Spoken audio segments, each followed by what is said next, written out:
great day today.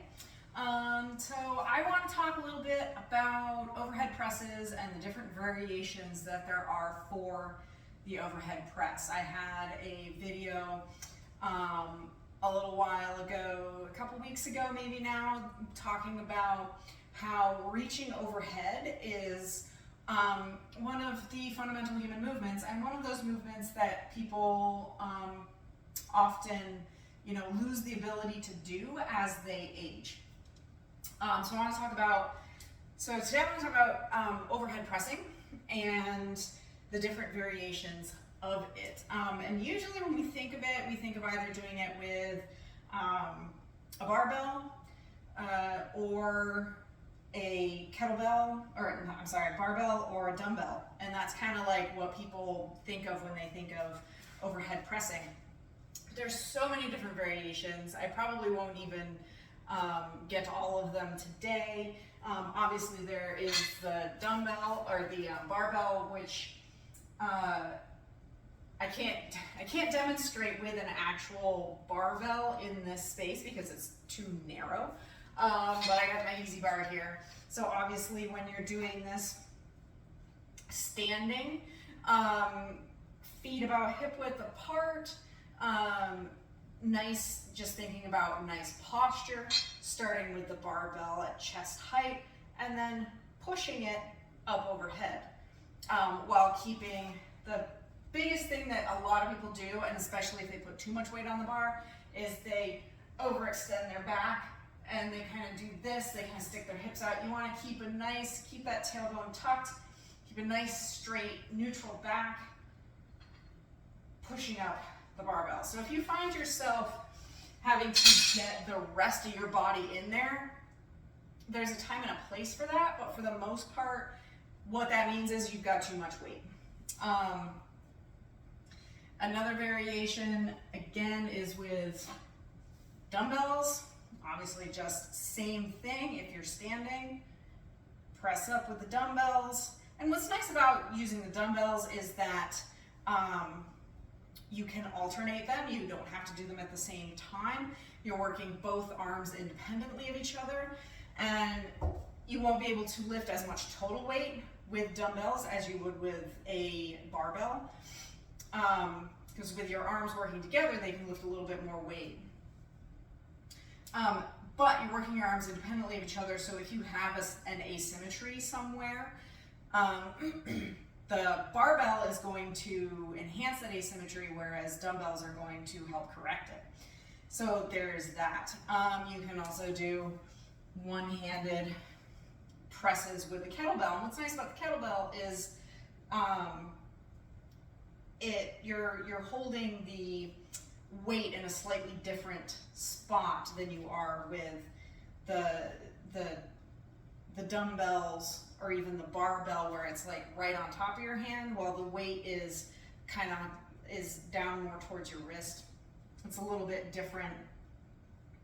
And same with barbell or dumbbells, you can either press it, and if you have two of the same weight, which I actually don't, you can basically do it the same way as you do a dumbbell. Then there's Arnold presses, where you start with your arm facing towards you, and as you press up, you turn it around. You can do this with dumbbells as well, and obviously this is one you can't do with a barbell. So there's that. You can also do all of these variations seated on a bench. You can also do them seated on the floor, which is a Z-press, and what that does is it actually gets with your legs either straight out in front of you, you can have them widened, and this position gets your core into it in a different way. It actually really forces you to sit straight up, and it actually gets your core more involved if you're going to, if that's something that you want to be going for. I actually really enjoy the Z-press. There's that. And then finally, what I'm going to talk about is behind the neck press, which is something that a lot of people actually caution against.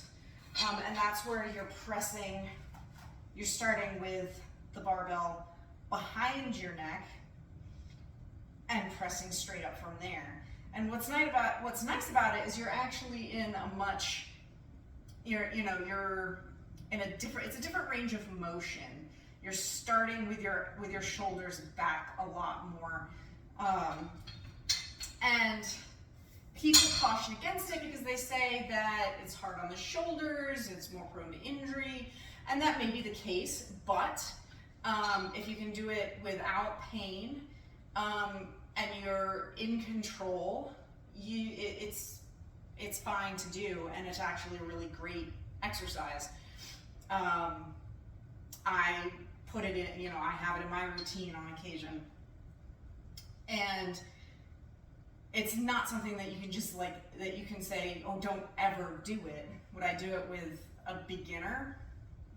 That depends. It depends on the beginner. Generally not, but it also depends on who the person is.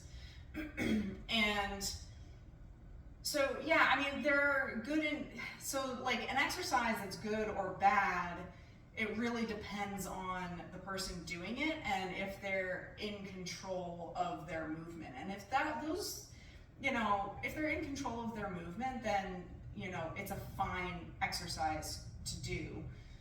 And that goes for kind of any exercise. I mean, there's a long time where deadlifts were cautioned against for similar reasons, or why a lot of people will caution against going below 90 degrees in a squat. It's the same kind of reasoning. Oh, it can hurt your knees. Well, to go below 90 degrees in a squat or let your knees go over your toes, it could, but also it doesn't necessarily have to. It depends on who's doing it and if they're, in control the whole time, if they're able to do it with control. So those are a very quick overview of some variations on the overhead press, how to do them real quick on how to do them, and how you should, rotate each of these into your routine every so often, and change things up a little bit. So anyway, I hope you enjoyed that. If you did, hit the like button. Trying to get my remote out here. Oh, there, it's on the floor. If you liked it, hit the like button, share it, subscribe, and I will see you all tomorrow, hopefully with a Farm Friday, maybe not, we'll see. It just kind of depends. We don't have a whole lot to talk about actually, but we're just going full steam ahead on the gym, which is almost done. We're getting there. So anyway, I hope you enjoyed this, and I hope you all have a great rest of your day. Bye.